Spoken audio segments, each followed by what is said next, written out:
Mangai di nang ne sak melin tongin chi lai le chun nu shan vang hianin mo zui lai rem thei lo apoi kan tonan chim thi yang lo sang kan kar min tan tu mangai bia tu tin kan shil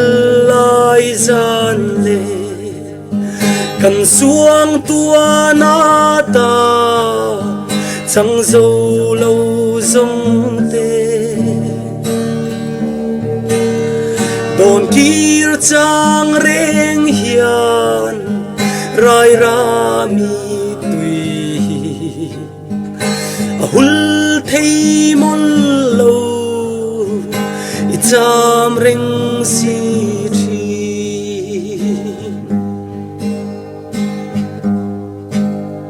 dần khua lâu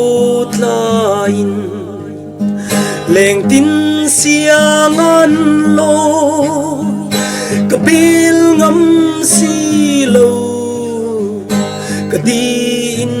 run sang dần tiang chur tha e ching mit lung rual na kathir zuk ta nghe suy lung lên nê man ka lên rual zong hia min don pui ve se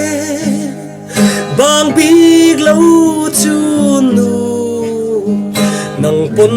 don chiang la tiếng reng a môi chuang i say riang te hia ka tung to lo nghe van nuôi lấy chi na mangai bia thu đi kan shil lai zan le kan suang tua na ta chang zo lo zong te don kir chang reng hian rai ra mi tui a hul thei mon lo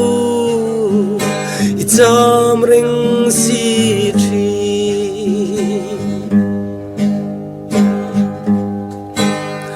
kha chen su lang kan in zui nang nen hia ria se ma ngai na zungan dang lo tu sui lung in mol lua ani chu le zua ingan nghe min trôi riang tu reng hianin mangai bia thu tin kan shil lai zan le kan suang tua na ta chang zo lo zong te don kir chang reng hian rai ra mi tui a hul thei mon lo i cham reng si